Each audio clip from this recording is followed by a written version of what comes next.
जिन साथियों ने चेहरा देख लिया है उनसे गुजारिश है कि वो आगे जो है वो आगे की तरफ निकल जाए ताकि मजीद साथी मजीद लोग जो है वो चेहरा देख सकें। जो लोग मैयत के करीब खड़े हैं जवाहिरीन के अलावा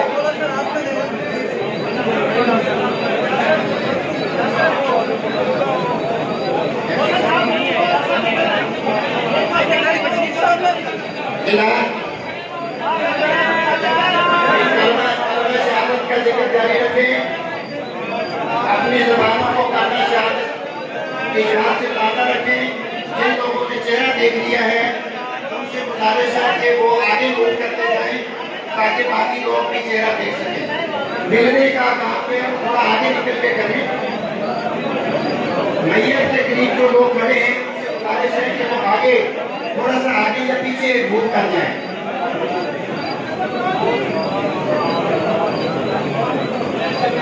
ये कुरान खानी का ऐलान एक बार फिर समाप्त करवा लें।